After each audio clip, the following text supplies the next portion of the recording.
Well, I think we've been programmed quite a bit with our relationship with money. We have a relationship with everything known in our environment. You have a relationship, a neurological network in your brain for your parents, for your cell phone, for your computer. For the most part, the brain is a reflection of everything that we know. Along with that is our relationship with money. And I feel like I have a really good relationship with money because I work on having a really good relationship with everything in my life. And so let's back up and just look at how people form beliefs. Because most beliefs are created from past experiences, right? Children, when they're in their early ages, their brainwaves are very slow. Like their brainwaves are in alpha when they're like 7 to 12, they're in theta when they're like 2 to 6 years old, and they're in delta like when they're newborn to 2 years old. And so these brainwave states are states that were really suggestible to information. So when we hear information, we believe it. And we accept it, we believe it, we surrender to it as if it's the truth without analyzing it, because there's no analytical facilities yet. The analytical mind starts around 12 or so, 7 to 12, and that analytical mind is actually what creates a barrier between the conscious mind and the subconscious mind. Hey, it's Evan Carmichael, and I make these videos because the thing that saved me as an entrepreneur was watching the stories of other successful entrepreneurs, and I learned from their advice, I learned from their motivation, and honestly, I have no idea where I would be if I didn't have those videos to inspire me.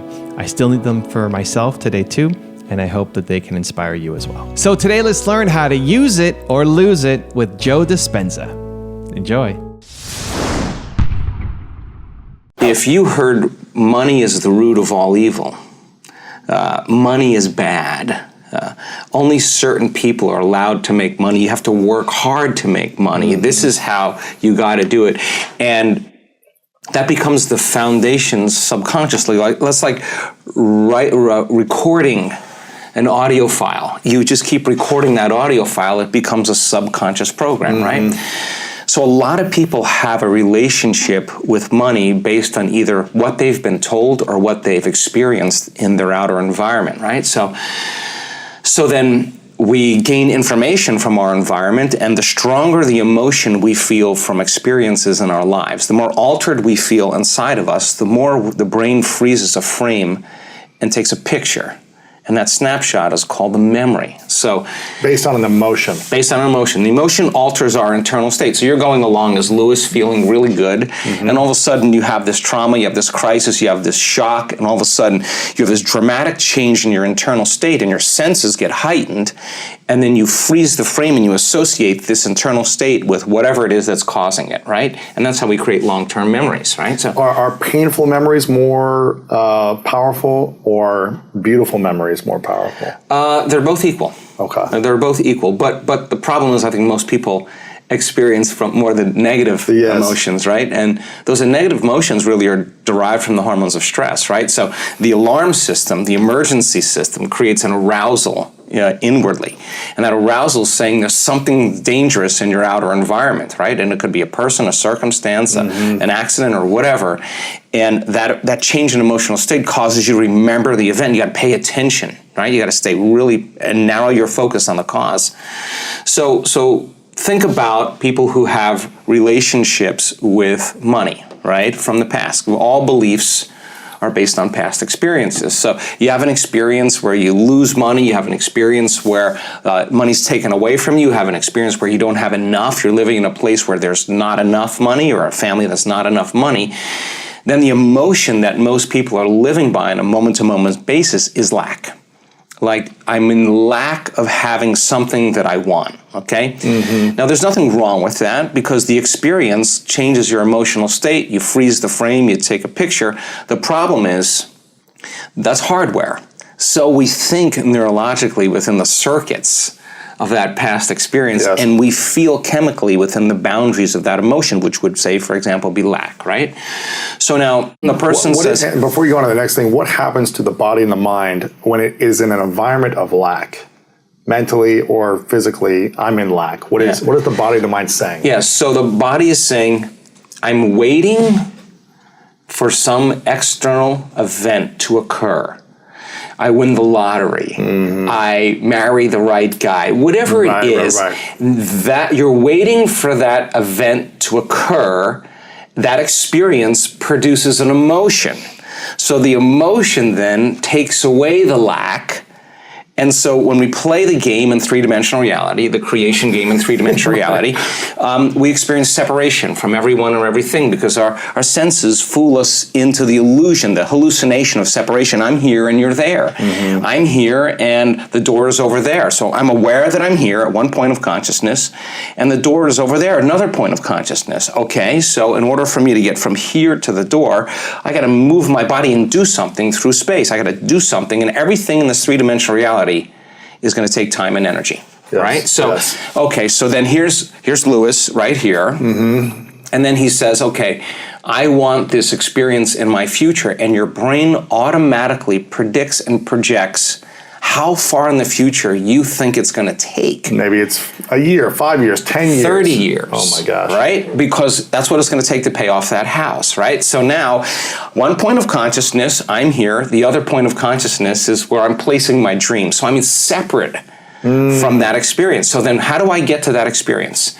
In three-dimensional reality, you got to get up and you got to do something. You got to go to work. You got to drive to work. It takes energy. You got to fill your car with gas. You got to eat food. You got to work. You know, all this stuff. You got to sleep. You got to recover if there's stress.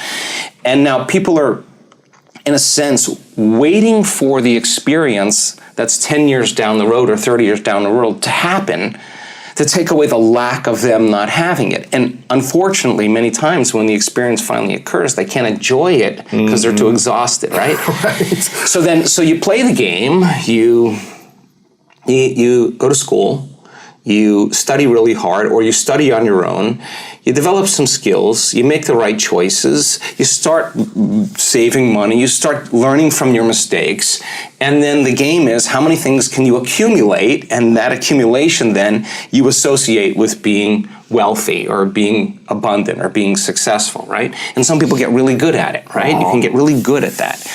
But for the most part, though, when we create from three-dimensional reality, we're creating from lack and separation. In other words, you're driving down the road and you see someone driving a car that all of a sudden you realize that you don't have.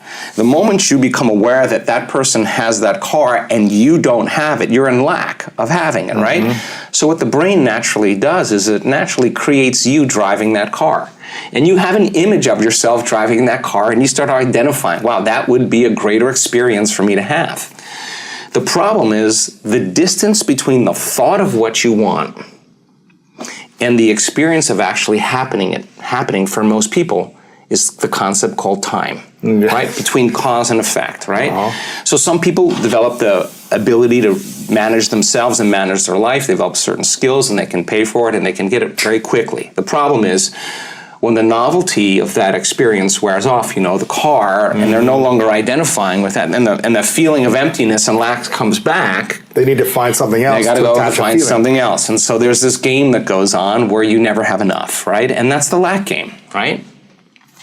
So then if you think about people having the things they want in their life, when they create from lack and separation, it's the experience in three-dimensional reality that produces the emotion, and the emotion is saying, let's feel and experience this thing that you've been in lack and separation from, and that emotion then takes away the lack or separation. But you've worked really hard to get it, okay? Nothing wrong with that. Is there another way to do it? Yes. Okay, so the person who's living in lack is waiting for their wealth to feel abundant. They're waiting for their success to feel empowered. They're waiting for their healing to feel gratitude. They're waiting for their new relationship to feel love.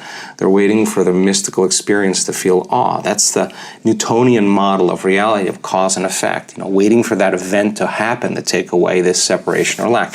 Nothing wrong with it. It's the way most people create. But what we've discovered is actually something else. The moment you feel gratitude, your healing begins. The moment you feel worthy and abundant, you're generating wealth. The moment you're empowered, you are moving towards your success. The moment you're in love with yourself and you're in love with life, you'll create an equal. The moment you are in awe of life, you're going to have a mystical experience. And so that's causing an effect, right? So then if you can teach people then how to create, instead of from lack or separation, but create from wholeness, and create from what we call the quantum field instead of three-dimensional reality. What's the difference? Okay, so the way first of all, it takes knowledge, okay? The quantum field is an invisible field of energy that exists beyond our senses. You can't see it, you can't smell it, you can't taste it, you can't hear it, you can't feel it. It exists beyond our experience of three-dimensional reality. Would this be in our mind's consciousness, or would this be in a different space? Okay, let's look at that. So the answer to the question is, how much of your waking day do you put your attention on matter, on the material world, and how much of your waking day are you aware of energy and frequency? For most people, they're unaware of the quantum field, and if you're unaware of it, it doesn't exist for you. Right. Just like you have a nose, but if you're unaware of it, it doesn't exist for you. The moment you become aware of it, it exists. Well, the quantum field, you can study all kinds of science, and they'll tell you there is this invisible field of frequency and energy that exists beyond the senses that tend to connect everything physical and material. In fact, everything physical and material is connected to this field. Rule number 2 is prime your brain. The think box is so important because we have to review our act. We have to repeat it enough times. And the act of mental rehearsal really installs the neurological hardware in your brain. It primes the brain so you have circuits to use. Now, mental rehearsal also changes the body. You can take a group of men and have them imagine or rehearse doing bicep curls for an hour a day for 2 weeks, and add an emotional component called stronger, harder, more intense. And for 1 hour, they practice in their mind doing those curls. At the end of 2 weeks, there's a 13.5 increase in muscle strength. They never lifted a weight. Their body's changing by thought alone. So the person who's priming their brain and body through rehearsal, when they get in their play box, there's no thinking. They're just doing. There's just the act. In fact, the thought of what they're doing becomes the experience. They get lost in the act, and their analytical facilities, their analytical mind is out of the way, and they can sustain a state where nothing in their environment is going to move them from this state. They're in the feeling of what it would feel like to play well, and they hold on to that feeling.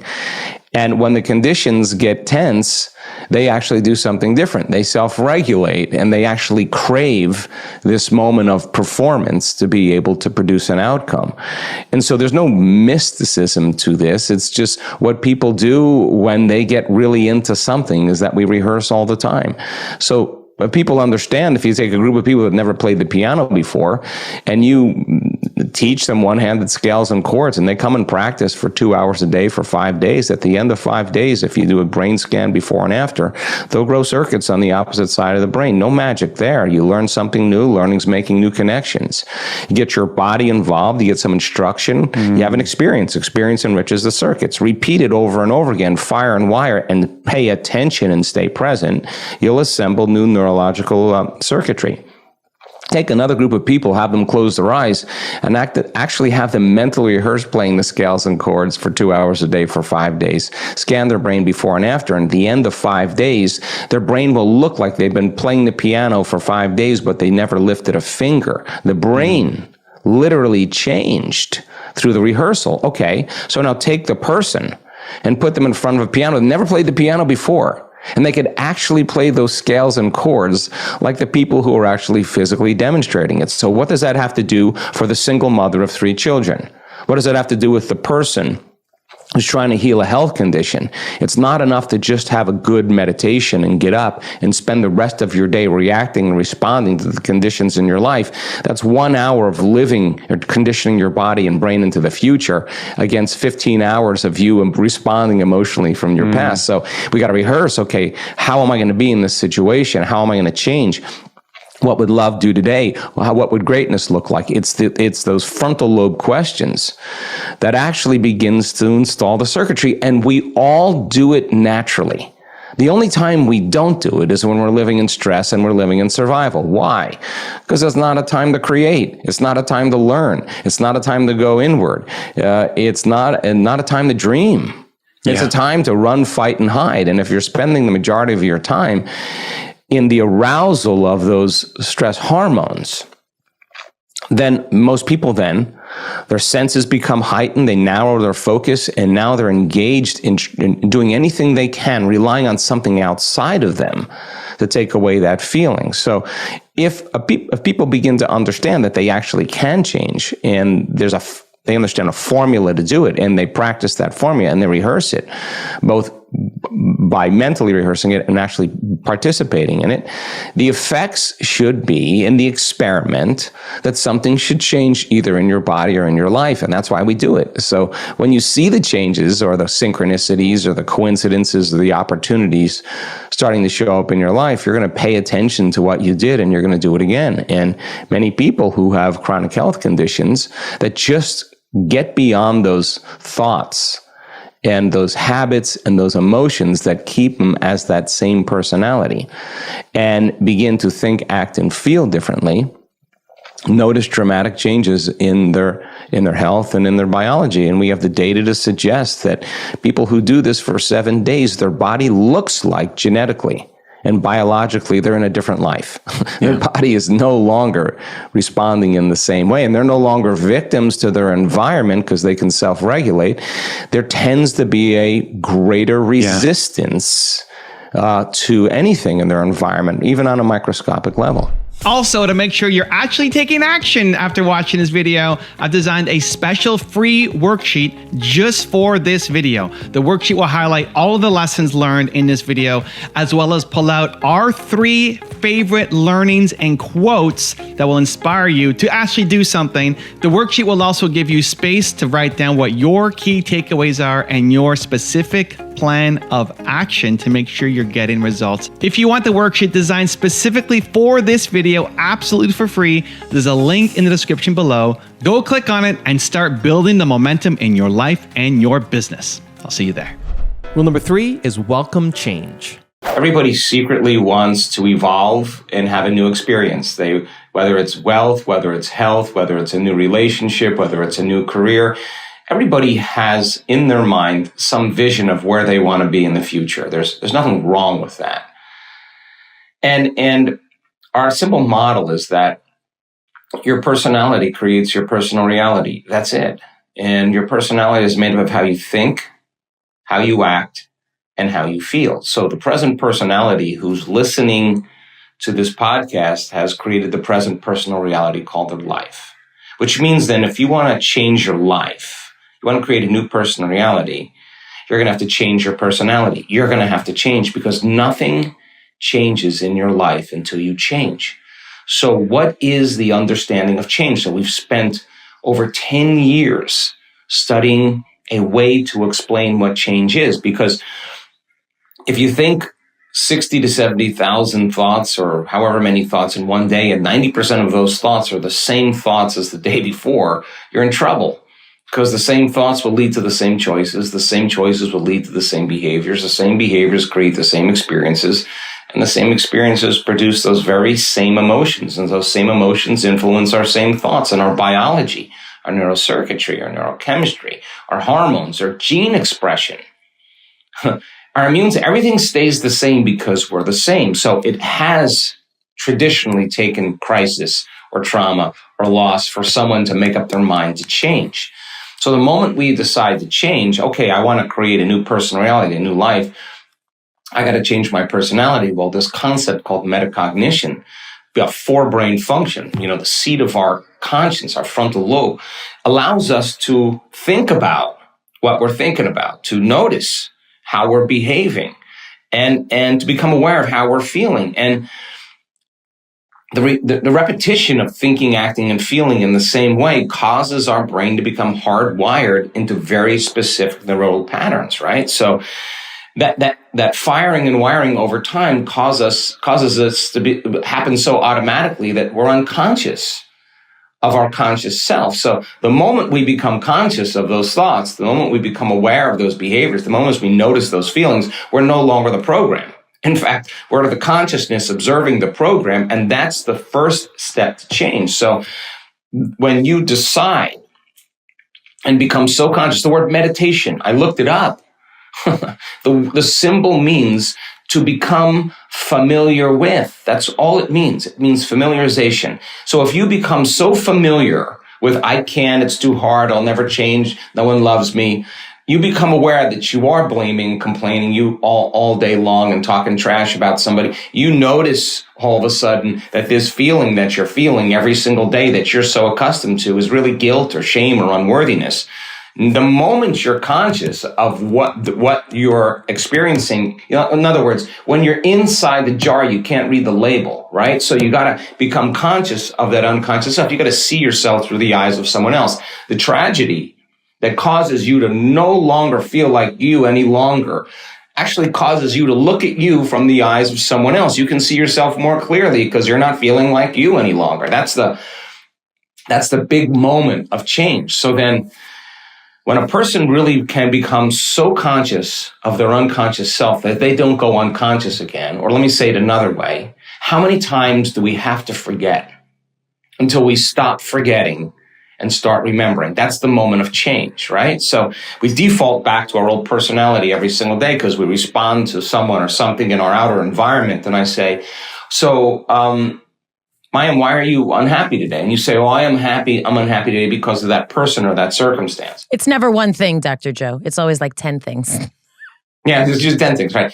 But you would say, I'm this way because of these 10 things. But what that really means from a biological standpoint is that something in your outer environment is actually controlling the way you're feeling and the way you're thinking. Now, anything that's controlling the way you feel and think, you're victim to that circumstance. And the stronger the emotion you feel for that condition or that problem or that person, the more you pay attention to them. And where you place your attention is where you place your energy. And you're giving your power away to that person or circumstance.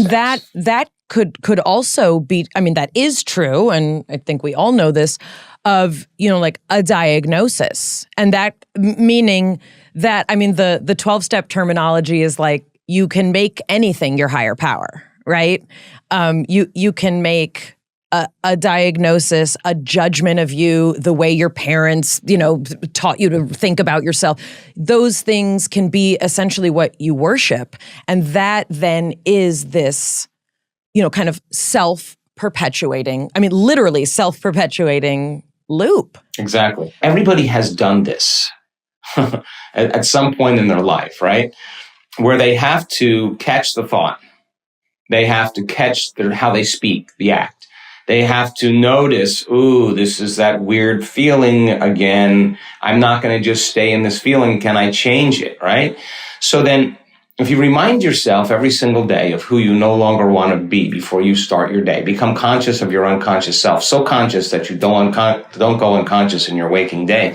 The next fundamental question is, if your personality creates your personal reality, what thoughts do I want to fire and wire in my brain? And with attention, with presence and intention, energy, begin to fire and wire that thought. If you can fire and wire that thought, you start installing the neurological hardware in your brain. Keep doing it, and it starts acting like a software program. It becomes more automatic. That's the new voice in your head that says you can. It's possible. Rule number 4 is recondition your body. How do you create the life you want? And how do you begin to have, your subjective mind produce effects in your objective world? Now, the quantum model says that the moment you begin to look for an electron is in a field of probabilities or possibilities, and the observer comes along and the observer looks, and all of a sudden, boom, the electron appears. It collapses from a wave of possibilities into an event called collapsing the wave function. That's a quantum event. So mind and matter are somehow correlated. So the question is, can you observe your life the way you want and cause infinite patterns of energy to collapse into new information called the new experience in your life, or a new quantum event? So for 2 years, we taught the workshops around the world, and guess what happened? Not a lot. We didn't see a lot of change. Every now and then we see people's lives were getting better here and there. But what I was after was, because when I wrote What the Bleep, I understood the science of changing your mind. The process of change requires unlearning and relearning. It requires breaking the habit of your old self and then reinventing a new self. It's what we say in neuroscience, pruning synaptic connections and sprouting new connections. Unmemorizing emotions that are stored in your body and then reconditioning your body to a new mind and to a new emotion, to deprogram, to reprogram, to lose your mind and create a new one, to move your energy out of the past and then use that energy to drive you to a new future. And so I saw what people did when they had spontaneous remissions. I saw 4 things that they had in common. All of them believed that there was a spiritual aspect to them, something greater that was giving them life that they wanted to connect to. They wanted to give that intelligence a plan, a template, a design, and then surrender it and allow it to do it for them. And so I began to realize that many, many people in the world were beginning to embrace this concept of quantum physics and spirituality. The second thing they had in common is they all understood it was their mismanagement of their life that created their disease. It was their 20 years of hatred, their 30 years of bitterness, their 10 years of guilt, their 45 years of anger, and those emotions they had memorized, and those emotions were driving certain thoughts, and those thoughts were reaffirming certain emotions, and how you think and how you feel creates a state of being. Thoughts are the language of the brain, feelings are the language of the body, and how you think and how you feel creates a state of being. But the redundancy of that cycle of thinking and feeling over time conditions your body to memorize that emotional state as well as the conscious mind. And the moment the body knows better than the mind, that's called a habit. A habit is when your body is your mind. And 95% of who we are by the time we're 35 years old, this is science, it's a set of memorized behaviors, emotional reactions, beliefs, and perceptions that function like an unconscious, subconscious, automatic program. So when people go to change, they're using 5% of their conscious mind to work against 95% of what they've memorized. And they would think positively all they wanted, but they've been memorizing negativity for the last 25 years. Or they create their dream board, with their SUV and their hairstyle and the kid in the back and fingernails and house, but they felt unworthy. It's mind and body in opposition. And so I realized that the very emotions of anger and aggression and hostility and hatred and frustration and judgment and fear and anxiety and hopelessness and powerlessness and depression and insecurity are all driven by the hormones of stress. And rule number 5, the last one before some very special bonus clips, is become supernatural. We found out that when people react emotionally with anger, with antagonism, there's an arousal that takes place because you're turning on the sympathetic nervous system, and the sympathetic nervous system is a primitive system saying, Alex, whatever that is a threat to you. And if there's a threat, a good way to deal with a threat is to get aggressive. That's primitive. It's animal. It's very animal. Some people will say, oh my God, there's my ex, and instead of getting angry, they run. They flee. They're in fear. They're like, the fear is I'm better just getting away. So the fear causes them to run. So when people feel fear, when they feel anger, when they feel pain, those are the primary stimulators that switch on that sympathetic nervous system. And they used to say that it's automatic. Like, it's automatic. It happens automatically. That's part of the autonomic nervous system, and you really don't have any control of it. Turns out that's absolutely not the truth. So first thing is learning how to shorten your response to the emotional reaction. So if you have an event that happens to your life, in your life, and I say, Alex, why are you so mad today? And you say, oh, it's because of this situation and this person, and this happened this way. And I would say, oh my gosh, do you mean that person or that circumstance is controlling the way you feel and the way you think? Now, anything that's controlling the way we feel and the way we think makes us victims, whatever that is. Now, that's okay. But if you keep that emotional reaction going on for hours or days, and I say to you, Alex, it's 5 days, what's up? And you say to me, I'm upset from something that happened to me 5 days ago, I'd say you have a mood. You're in a mood. Now, some people keep that same emotional reaction going on for weeks or months. And then I would say, well, Alex has a angry temperament. It becomes a temperament. If we keep it going now this is true, people keep this going for years on end. If it goes on for years, now it's a personality trait. So here's the weird part about it. You ask that person who's been angry for years why they're angry, and they'll recall an event from 10 years ago, or a series of events from 10 years ago. Yeah, and the childhood. And the research on the memory says that 50% of that story isn't even the truth. They can't even remember the truth. They embellish the story and make it sound worse than it really was to excuse themselves from changing. Now, what we tell people is forget the event. Doesn't matter. The details of the event doesn't. What matters is learning how to overcome the emotion. So when you're sitting in a meditation and all of a sudden out of nowhere, your body starts getting aroused and it starts getting frustrated and it starts getting angry. And people say, I'm doing my meditation wrong. You know what I say to them? No. You're doing it right, because that has to come up. So when the anger and the frustration comes up and a person's in a meditation, they have one of two choices: to quit, which is what they've always done.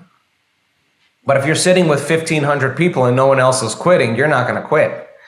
And if I teach you how to lower the volume to that emotion, and I teach you a way to change that, every time you settle the body back down into the present moment and lower the volume to that anger, that's a victory, because you're telling the body it's no longer the mind, that you're the mind. Now, it'll go, well, what about this circumstance? And what about that? And it'll get aroused again.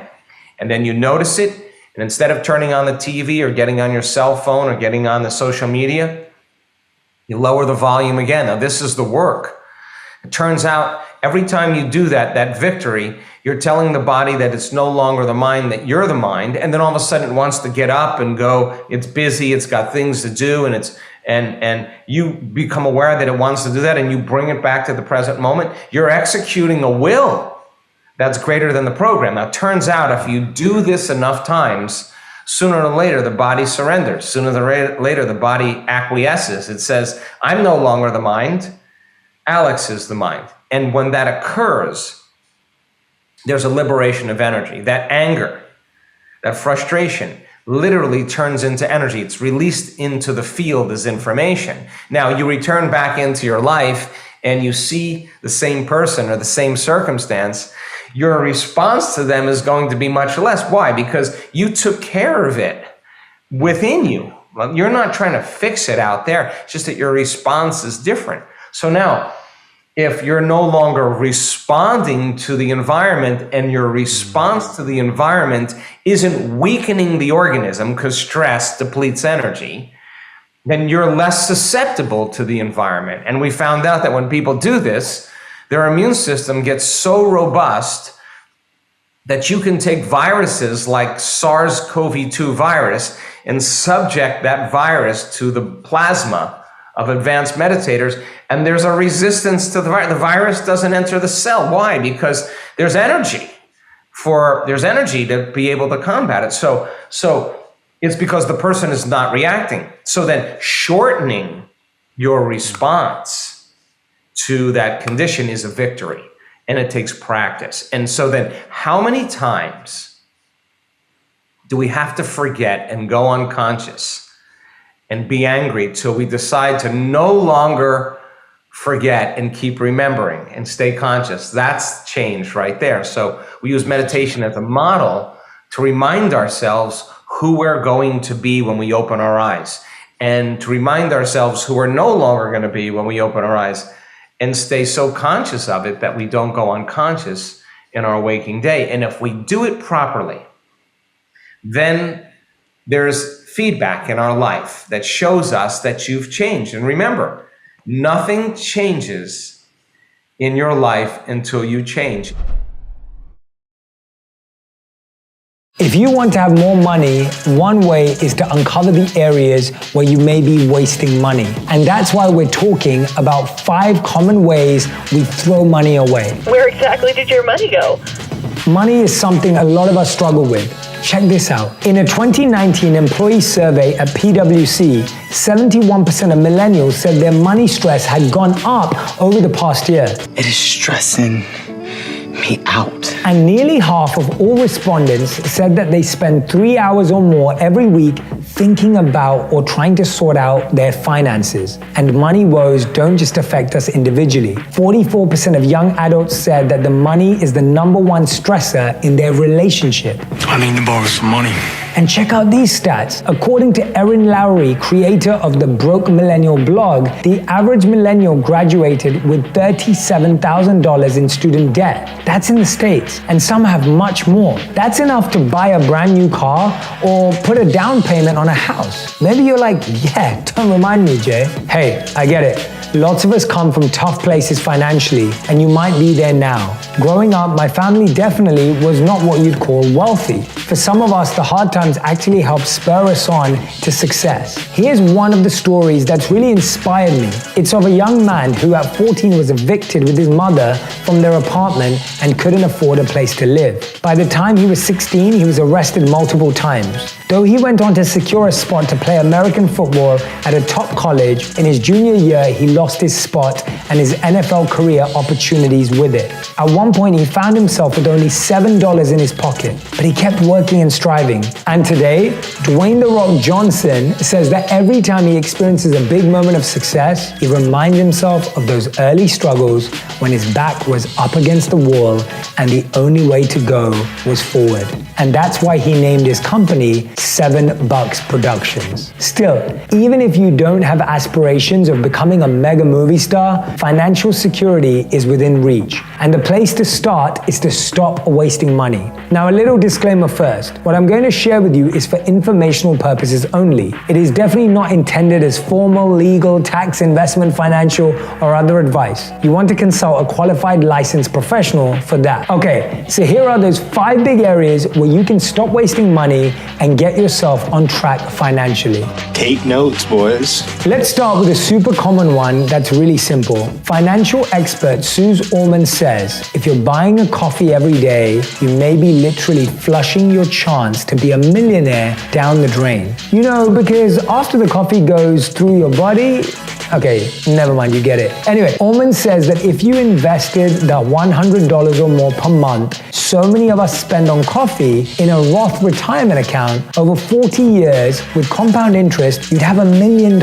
What? That's worth making your own coffee, right? Actually, the entire category of food and drink is a big one. Not only do we spend loads of money eating out for dinner, another big money waster people often overlook is lunch. Here's a quick quiz. How much do you think the average person spends on lunch in a year according to Visa? Is it A, $520, B, $1,280, and C, $2,746? If you guess C, you're right. The average person spends $2,746 per year on lunches. Now check this out. If instead of buying lunch, you invested that money every month in a basic savings account, over 20 years, you'd have, I hope you're sitting down, because this is unbelievable, you'd have $60,760.41. I'm going to sit down. And that's just with basic compounding interest. Okay, so here's another big way we waste money, buying new. Now here's the thing. I know for lots of us, I'll be honest, myself included, how we look is important. We enjoy fashion, but you can continue to have your unique look and have favorite brands and still spend less money on clothing. Here's a way to do that. I have another friend who's into designer brands, but would never pay designer prices. Her secret is to shop at consignment stores. And now that there are lots of these stores online, there are tons of items to choose from. And you can even shop by your favorite brands. The other month, I complimented my friend on a sweater, and she told me she got it for 65% less than the original price. And it came brand new with the tag still attached. Plus, shopping consignment also benefits the environment because we're recirculating clothes instead of just making more stuff. Beyond clothing, there are loads of things we tend to buy brand new that we really don't need to. For example, If your iPhone breaks, you can actually buy a refurbished one directly from Apple for way less money, and they come with a warranty. And don't get me started on cars. Here's another quiz. When you drive a new car off the lot, it literally immediately loses a certain percentage of its value. What percentage is it? A, 5%, B, 10%, or C, 30%? The answer is B. According to Carfax, the second you drive a new car off the lot, it loses at least 10% in value. Over the first year, it loses about 20% of its value. That means if you spend $30,000 on a brand new car, within a year, it's worth only $24,000, and the value just keeps going down. Instead of needing everything brand new, look at what you can buy used or borrow from someone you know. And that's another way we waste money. We buy things immediately. We think of it, we get all excited, we go online and buy it. It's like when the Apple Watch first came out and I went out and bought one. I was so stoked. But no offense to the product, I discovered pretty quickly, just in time to give it back, that I didn't actually need it. I ended up returning it. Take it back. Instead of impulse buying, batch your purchases. If you say, oh, I need to buy that, whatever it may be, and then go to Amazon and buy it, and then later in the day, oh, I wanted to get some of that other thing I love, and then go into Amazon or another store to buy that. What happens? When you get your card statement, it all adds up, and you're like, whoa, how did I spend that much money? I don't remember any of that. And that's because $15 here and $10 there doesn't seem like much of the time, especially when you're using a credit card or other digital payment, because you don't see the money, you don't feel it, you don't actually have that experience of giving it away or holding on to it. Instead, when you think of something you need, and I'm putting need in quotes because it might not be a real need, but a want, put it in your cart and leave it there, or write it down on a list. Don't buy it right away. Then at some specified time, like the end of the week, look at your list or your carts and choose what it is you really need. That will give you a better idea of what you're actually spending and what you actually need versus what you want. Another way we waste money is by passing up free money. And you're wondering, what are you talking about? According to investment advisors, financial engines, American employees leave roughly $24 billion on the table every year in unclaimed money by not taking full advantage of their employer match on their 401k. The typical employee loses out on $1,336 per year. Now look, if your boss said, hey, we'd like to just give you $1,336 per year, you'd be like, yes, please, right? I'm gonna need that in cash. But if you're not contributing the full percentage that an employer will match, you're basically saying, no, thank you. So you need to stop missing out on free money. Going back to your book, I think that one thing that's really, really interesting about it is the way that you structure it around, like 80% of the book is the excuses that you literally tackle them one by one, which I thought was really smart, and then skill acquisition. Yeah. So why that structure? Why excuses and skills? Because the excuses are just what I hear all day from women in DMs and emails, standing in line at a book signing. It's all the reasons why they can't do what they want to do. And it makes my head explode because it's like, what? Like, you're not, it drives me crazy. So I thought it's well and good for us to talk about the things that you need to do to achieve this stuff. But none of this matters if you don't have this foundational presence of mind to get out of your own way and to stop using that as a crutch for why you can't do what you want to do. If I get flack for anything in this space, it's the idea that I tell women that anybody can accomplish anything. And I really believe that to the marrow of my bones, because there is no reason that I should have the life that I have, the business I've built, the being on stage. I shouldn't have any of this. This is working every single day for the last 15 years to achieve the thing that I want to achieve. You had said something recently, or maybe it was on your Instagram, where someone said, how do I become a speaker? And you were like, speak everywhere. Everyone that go everywhere. People are like, oh, I would love to be a speaker, but I can never talk like you. And I'm like, I spoke at old folks' homes. I spoke, because they can't run away, by the way, if anyone needs this tip. The people laugh, I'm like, no, it was for real. MOPS groups, which is mothers of preschoolers, they exist all over the country. I'd speak at the opening of an envelope, and I was horrible. My first speeches, it was this. Maybe somebody, it was like, And it's so embarrassing, and you know your hands are shaking, and I had note cards, and I keep the videos on YouTube because I want people to see the progression of what a decade looks like. I've done it so much. I mean, you need me to do a keynote right now, I got you, I can make it up. But it didn't start that way. It was so many years and so much effort, and the problem is, people they're like, well, I can't because, or here's the reason why. And I'm like, yeah, me too. I had all those excuses. And it didn't mean that making the decision to move forward, suddenly it got easier. If anything, making the decision to move forward is harder. Like, because now, John Maxwell said this to me the other day. He's like, which is the most name-droppy thing, but I was interviewing him on the podcast. We're not like, having a slumber party. But he said, movement causes friction, always. And so just because you make the decision to move forward doesn't mean it, now we're doing it. No, now you've got all kinds of other problems. So excuses were really important for me to tackle, just because I think, love my girls, but women especially, like, we need to call BS. And you need to have someone get in your face and say, like, with all the love in my heart, this is not real. This is something that you've decided to cling to because it justifies why you're still in the same place. If you're living in the past, you're going to be depressed because you are rehashing things that happened to you that are not going to happen again. If you're living in the future, you're going to be anxious because you are anticipating what's coming, or you're wishing for things that aren't happening yet. Being in the present is where the gold is. Being in the present moment is where you will have the greatest control, where you will feel the most at ease, and where happiness flourishes. There's a super tight connection between happiness and the ability to live in the present moment. A lot of people believe that happiness is tied to the things that happen to you. Not so at all. In fact, there is a professor of positive psychology. He's one of the grandfathers of the movement. He teaches at the University of Pennsylvania. His name is Martin Seligman, and he's studied happiness for decades. Now, one of the things that we've talked about a lot is that 40% of your happiness levels are preset by genetics. 60% you are in complete control of.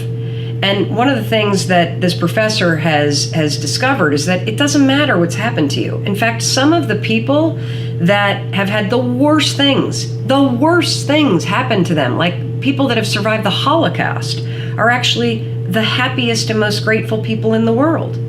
Happiness comes down to this right up here. It comes down to your thoughts, it comes down to your mindset, it comes down to your attitude, and you are 100% control of what you're thinking. You may not be in control of how you feel in the moment, but you can always, always, always, always be in control of what you think. And that will change how you're feeling. One of the most powerful things that you can do in terms of think, and this gets back to Strick's question, is how do you be present? Being present is literally nothing more than the skill of having your thoughts be in this moment, not in the past, not in the future, but right here. The way that you teach yourself how to do that is that the moment that you catch yourself being distracted, the moment you catch yourself starting to worry, the moment you catch yourself drifting to the future or drifting to the past, that's a moment of tremendous power, because you basically just woke up. You basically just noticed that you're not here in this particular moment. So use that wake-up call, 5, 4, 3, 2, 1, and ground yourself in this moment. The best way to ground yourself in the moment is to look for something in this particular moment that you can savor. Now, I'm using the word savor on purpose because it's the word that psychologists use to describe what happens when you find something in this moment right now, right here, right now, to focus on and to appreciate. It could be literally the questions. These are printed out questions from people on social media. And if I were to stop and look at these and savor them, what I would feel in this moment is a tremendous amount of gratitude, because people are taking the time to write. And that makes me feel incredibly grateful. And it also makes me very happy, because it means that the folks that are writing are taking control of their lives and seeking out the information that they need. Another form of savoring that we can all relate to is eating. As you're eating, instead of drifting to the future and thinking about all the things that you need to do, or hanging out in the past and rehashing everything that's happened during the day, be in this moment, in this meal. Slow down. Think about the food that you're eating. Think about the people that you're sitting with and how you feel about them. And if you want to take it up a notch, Actually acknowledge them. Hey, this food tastes amazing. Thank you for cooking. Or I'm so glad to see you and that we get the time to have this meal together. Those small, simple acts of savoring are how you expand your happiness inside the present moment. So, how do you be more present? Simple. The moment that you catch yourself in the future, in the past, worrying, whatever, refocus yourself right here, right now. And then find something right here, right now, that you can savor. And when you do that, you're not only going to be present, you're going to feel more grateful, and you're going to feel a little boost of happiness. The tax department, which every country has taxes, they want to know what kind of income do you work for. So when you say to someone your age or a child to the parent to the child, they say, let's go to school, get a job, they're working for this type of income.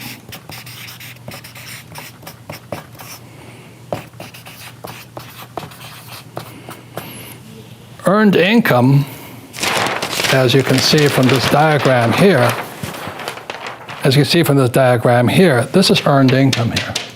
And the first thing you pay is the highest taxes, because you worked for money. Yes. The government doesn't want you working for money. Yeah. They punish you for that. They want you to hire employees or invest. Okay, so earned income is what they work for. The second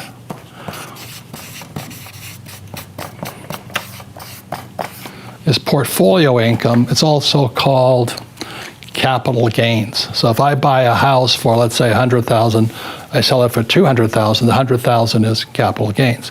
If I buy a stock for $10 and sell it for $20, the $10 is the capital gains. This is the second highest taxed. So the tax breaks that President Trump is working on today is primarily for these guys here. So they're doctors, lawyers, highly educated people, and they have stocks. Most of these guys don't have stocks of the working class. They have a 401k, but they don't get the break. But these guys, if you're active in stocks and that kind of stuff, or flipping houses, you get a break. But what the really rich work for is passive income. And passive income, for me, I have a business. Whether I work or not, money comes in. And you've seen me. I'm not here, am I? No, never. Never. I've earned the right not to be here. Real estate, I have every year, my wife and I, Kim, we add more real estate. Also, we have commodity income from oil wells and things like this. Even the stock price of oil doesn't go up and down and all this, we still get this. But this is another type of income. This here, I won't get into, is called phantom income. It's taxes I don't pay, so this is a little bit beyond most people's minds. But let's say my tax bill is $100,000. By doing what the government wants here, the government may give me a $50,000 tax break. That means $50,000 in taxes I don't have to pay. Wow. So the $50,000, it didn't go to the government, it went back up here. So that's what financial education does. It teaches you about the financial statement, which is not taught in school. Again, they teach you FICO scores, which is really FIDO scores. Exactly. Was you told, little doggy? Exactly. Okay. And then for you at your age now, you want to know this. This is what they're teaching you to work for now. Ironically, when you save money and you have a 401k, this is the kind of income. So savings and 401ks are taxed the highest types of income. To me, it's stupid, but if you don't know any better, it's the saving money in, what do you call that, 401ks is good. Okay? In Canada, it's called RRSP. In Australia, it's called the superannuation. But this is what most people have, because they went to school, they got a job. And then this is what the rich really have. It's passive, and it's because I'm an active investor. I don't buy this because this is passive investors. I am active, and I'm professional in all of these areas. So I work for passive income, which means I'm not here. The check comes in, the checks come in every year, and you've seen Kim and I, and your mother now, she's working on here. And so your mother's income keeps going up, your father's income keeps going up, and they don't have a job. Well, what does max out really stand for you? And when did that moment happen where you knew that that was going to be part of your brand? Yeah, my son's name's Max, so that helped. But maxed out to me means this, as you know, your obsessions become your possessions. Whatever you end up being obsessed with, you'll eventually possess. So if you're obsessed with what you're worried about, your fears, your problems, you're going to possess those. And so I became obsessed. The short version is that, and you don't know this, I don't talk about this on camera very much. When I was 30, my uncle died at 50 years old. And he was the guy in my family, we all have this, that you kind of resemble or remind everybody of. Oh, right. My dad's brother. He died at 50. Sorry. No, thank you. I appreciate that. It's a long time ago now. Yeah. And but he was my godfather, and in my culture, that's a big deal. Of course, mine as well. Yeah, I know. And, shout out Uncle Mike. Yeah, mine was Uncle Mike. Wow. Whoa. Whoa, whoa, whoa, whoa. It's got chills everywhere right there. Whoa, whoa, whoa, whoa, whoa. Whoa. Whoa. Man. That's how the universe works, right? Ooh. Wow, okay. You got me right there. So mine was my Uncle Mike. Wow. And oh man, that just touched me. So mine was my Uncle Mike. And that blows my mind right there, brother. So I'm at his funeral. We're flying back. On the flight, there's this thing in your brain called the reticular activating system. It basically filters into your awareness what's important to you. That's why, like, if you buy a new car, all of a sudden you see that car everywhere on the freeway, 3 lanes over, on the other side, boom, another one. They were always there. Why do you see them now? It's filtered into your importance. And heart attacks were it. He died of a heart attack. And so I'm on the airplane and I'm listening to music, and on the screen's the Oprah show, but it's in my awareness, and it's a heart on the screen. I'm like, unplug my headphones, plug it into the phone system, and it was about a new heart scan that was happening at Cedars-Sinai, where they could, it's common now, but they could non-invasively look at your heart and your arteries. Long story short, I hear it, and I told my wife, I said, schedule me for one of those exams. Right. She's like, it's expensive. I said, I don't care, schedule it. We call, it's a 9-month wait. I go, I need to get in. I keep calling the lady. Finally, she goes, there's a cancellation tomorrow at 2. I go, I'll be there. So I go down for the scan.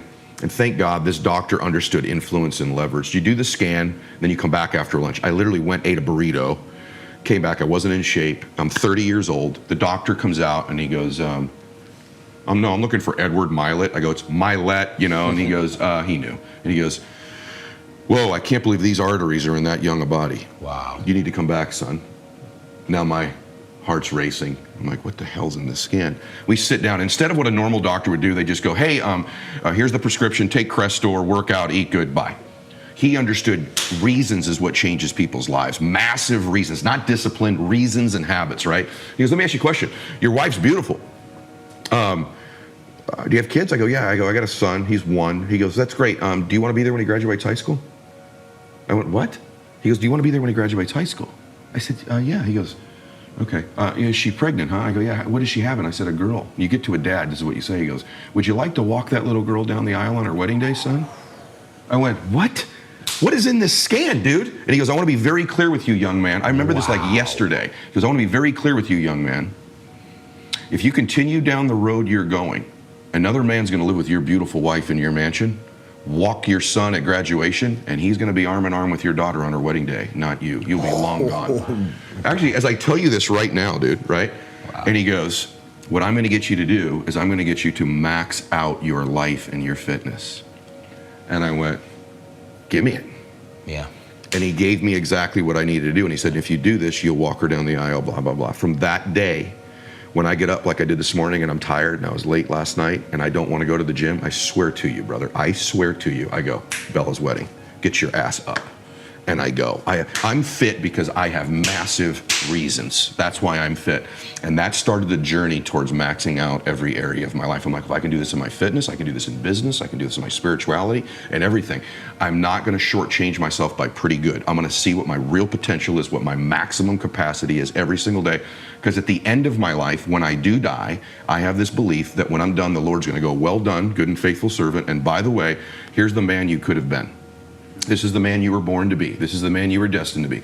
This is where you could have gone, what you could have seen, the memories you could have had, the people you could have helped, the person you could have become. Right. Meet him. My obsession is that every day I'm chasing that dude, so that when I do die, we meet, we're identical twins. Because the bad end of a life, whether it would be at 30, 50, or 150, would be I meet that guy and we're total strangers. Yeah. So I'm obsessed with meeting that guy someday, and that's what maxing out means. Make your calendar your life. This is how you start to live an intentional life, because you've designed it. You've put it in your calendar, not just the business things. When we think about a calendar, it's usually your business stuff. Okay, I got a meeting here. I got to send my newsletter out. I have to, whatever the things are for your business life, right? If you're an entrepreneur, you probably have some of your business things put in your calendar. I'm not talking just about that. I'm talking about your life. I'm talking about how do you live an intentional life by structuring every day. What ends up happening inside of that is, oh my gosh, that's too much structure. I can't stick to it. It's too overwhelming. I need free time. I need free time in my calendar. Great, put free time in your calendar. If you know that you need 2 hours a week to have nothing in your calendar, okay, then when is that gonna happen? This is how you reduce stress and anxieties, because you've actually scheduled in your 2-hour break and nothing else comes in. Because when you don't schedule your break, here's what happens. Other things are gonna come up that's a priority. Other people's emergencies, other people's phone calls and texts and emails and social media, and then what happens? You lead back down to stress, anxiety, overwhelm. You block off your time. You build your ideal life. I was talking to an entrepreneur yesterday who I'm mentoring, and his business is blowing up. His business is blowing up. It's amazing. On his way to 7 figures. It's crazy. And he's struggling with his health. Going to doctor's appointments, struggling, has lots of inflammation. And I said, well, so you need to eat better. You need to work out more. You need to have a kind of healthy lifestyle. You already know this. I'm not telling you anything new, but it's not on his calendar. So he loaded his calendar, and his calendar is all of his business stuff. It's like, okay, well, where is the physical activity in your calendar? And where are you prepping for the meals that you're going to eat? Because when you just show up on a good morning, hey, have a great day, awesome, okay, now you're really hungry, there's nothing healthy in the fridge, what do? You go for junk, or you go do takeout. Because you didn't plan, because it wasn't in your calendar. You need to schedule it. You need to schedule when you're going to go buy food. If you're going to order out, how many times a week do you want to order out? Like, schedule this stuff in. As Jocko Willink says, discipline equals freedom. You want this life. It's entirely possible. But you have to have the discipline in your calendar to actually follow through on it. When you find yourself not following the calendar, it's because of a couple reasons. The first is because you set goals that are not actually possible. There wasn't enough flexibility in your calendar, right? That you say, how many times you set a goal and you said, I'm going to work out every day for 2 hours. and then what happens? You don't, because it's unrealistic, because that's not going to happen. And what you're also doing is training yourself that you suck, that when you set goals that you don't follow through. That's a problem. Then the next time you set a goal, you're going to tell yourself, oh, I'm not going to do this one either, because I always set goals and don't follow through. You stop believing in yourself. It's not even other people believing in you. You don't believe in yourself, because you've taught yourself that when you say you're going to do something, you don't actually do it. That's a problem. So how do we start to fix that? We start to fix that by actually creating a calendar that reflects our entire life. So think about your goals. Let's break this down, right? Step 1, think about the life that you want. What's the life that you want? How much time do you want to spend sleeping? How much time do you want to spend with family? How much time do you want to spend? This will change, right? If you're a husband, wife, single, kids, anybody sick in a family, those will shift our calendar accordingly. But right now, think about your life right now. How much time do you want to spend with your family? How much time do you want to spend in your business? How much time do you want to spend? Do you need for yourself? Free time or meditation time or working out time or going out in nature time? How much time do you want to spend? Planning that, as opposed to randomly hoping that your day happens as you want it, it's not. Having no plan and no schedule is the path to stress and overwhelm. Having a decent plan, even a poor plan at the beginning, starts to create the momentum that you need. So think about how much time you want to spend in those categories, because you don't want to spend all day sleeping. You don't want to spend all day with your family. You don't want to spend all day with your kids, with your husband, wife. You don't want to spend all day working. You don't want to spend all day relaxing either. Like the idea of sitting on the beach might be great right now because you feel stressed, overwhelmed, and may hate your life, but you don't want to spend all day, every day at the beach. You would get so bored. The trick is not to escape your current life, because then you're going back to it, right? So escape for 2 weeks, a life that you hate, to then come back to it. The trick is to build a better life. And that starts with an intentional calendar. So think about how much time you want to spend on the different categories. Then step 2, I would split it up between things that you need to do daily and things you need to do either on a weekly or monthly basis. So daily is daily routine. So I have a morning routine. I'll wake up, I'll put on music, I'll set the intention for the day, I'll go for a walk outside. It's snowing in Toronto this morning. I still go for my walk outside. I'll do some kind of workout, whether it's swimming or yoga, some kind of workout, and then I'll start my day, right? What I do is start my day, like my business day. Those are different days of the week, okay? So just do morning routine and then evening routine. So we bucket these, but these are mostly the same every day. Evening routine, I'll eat dinner with Nina at 6. Have blocked off an hour to be able to spend time with her. At 7, I'll stream on my gaming YouTube channel, answering questions from you. At 8, I'll spend time with my son Hayden, usually playing Minecraft or catching up or doing something together. 9, we'll sit down and watch a show with Nina. Right now we're watching Wheel of Time on Amazon. 10, I'll take the dogs out. I'll come back up, I'll clean the dishes and whatever else needs to be cleaned in the condo. 11 o'clock, I'm getting ready for bed, reading the book, and hopefully passing out, right? Evening routine, pretty structured, pretty similar every day. What it does is make sure I have time for all the stuff. I want to have time with my son. I want to have time with my wife. I want to have time to eat dinner and not be stressed out and rush into the next thing. I want to make sure that there's still time to do family admin stuff, like take the dogs out and clean the place, because sure, if I miss it one day, everything would be fine. But if every day I'm not taking the dogs out and not cleaning up the place, that's going to cause strain on my relationship with Nina and also not being happy with myself, right? So all these things are designed. Now that structure may sound overwhelming and crazy for you. Awesome, you have different goals. Maybe you need 4 hours of open time every night or 4 hours of meditation time every night. Don't take my calendar. I'm just giving you an example. You need to create your calendar for yourself. So what's your daily morning routine and daily evening routine? Put it down, create it. Then inside of the week, you might have different things on different days. I structure my entire day. So Monday is mentoring day, I just mentor my team. Tuesday is YouTube day where I'm filming content. Today's a Tuesday. I don't know when the video comes out for you, but for me, I'm filming on a Tuesday. Wednesday is my project day. It's totally open to work on projects that I want to work on. Thursday is public facing days, interviews, podcasts, shows, etc. So Tuesday, Thursdays are busy. I'm not being creative. I'm just work. Very little free time.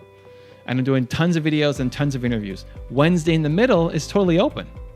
Like, okay, all the ideas that I've had, all the projects that I've wanted to do, here's my time in my calendar to do it. Because if I didn't have that spot, then I would feel, again, stressed out, overwhelmed. I feel like I'm just answering all these messages and just creating content and just going on people's shows, and I have no time to create my own stuff. Perfect. Wednesdays, done, right? But Wednesdays I would use to write my book. It's the whole day, totally open. Friday is my CEO day, where I work on the business instead of in the business. Saturday is fun day.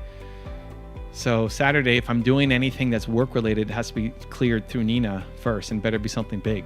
So I lose out on some opportunities because Saturday is fun day. And then Sunday is family admin day. Cleaning up the condo, grocery shopping, Costco, whatever needs to get done. That's my life, right? That fits for me. That may be the total worst thing for you. It probably is. Awesome. Figure out your life. Morning routine, evening routine, your entire life, not just what you need to do as an entrepreneur for your business, but for your life. As a husband or a wife or a son or a daughter or a parent, your life, time you need for yourself.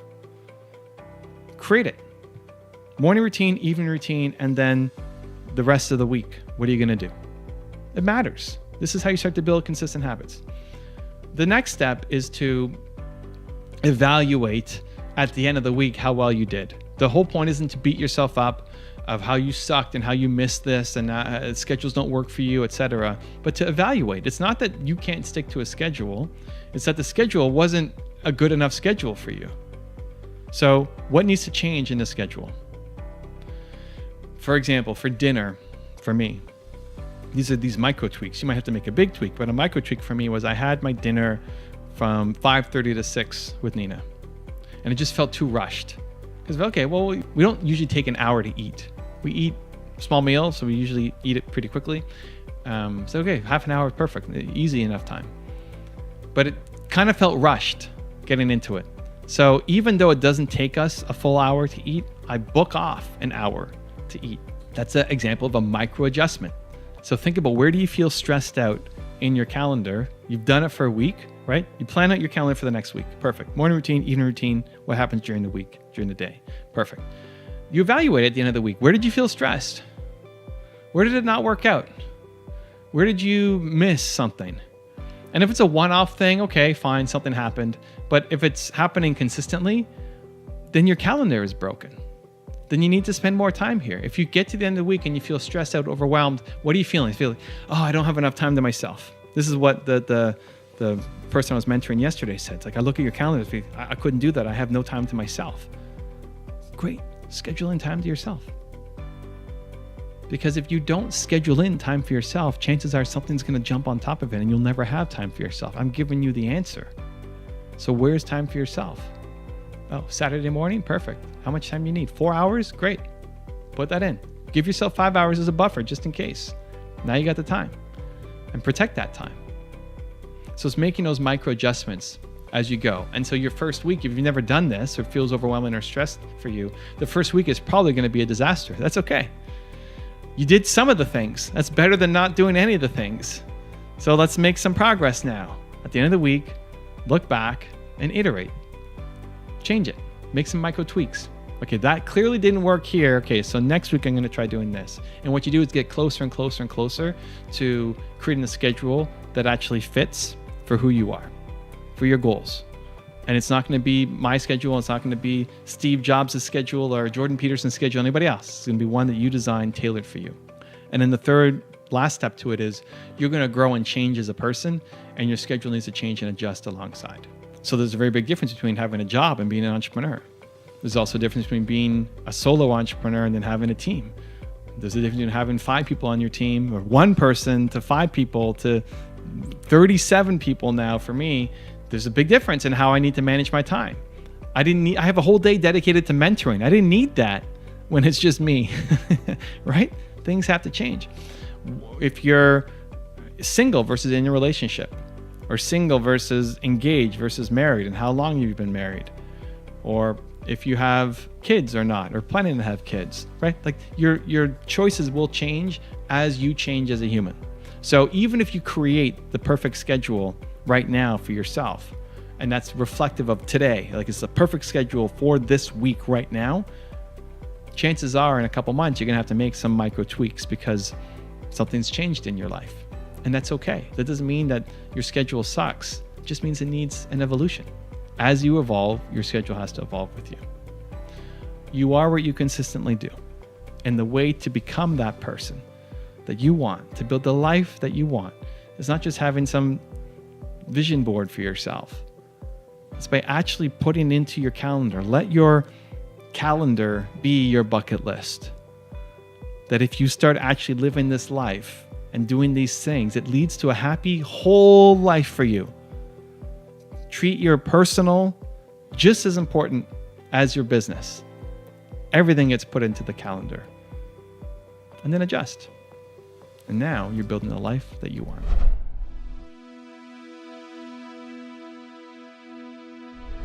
Because you made it this far in a video, I want to celebrate you. Most people start and don't finish. Most people never actually follow through. Most people say they want something, but they don't ever do the work to actually get it. But you are different. You are special. Believe Nation, you made it here all the way to the end, and I love you. So as a special celebration, if you put a hashtag Believe down in the comments below on this video, I will showcase you and celebrate you somewhere on the screen in a future video because you are awesome. If you want to learn to get rich in the new economy, check the video right there next to me. I think you'll love it. Continue to believe, and I'll see you there. Right now, the entire economy has shifted. The last century was a century about power. And when I say power, I mean like energy. The wealthiest individuals of the last century were built on oil. The biggest companies were all energy companies. Fast forward today,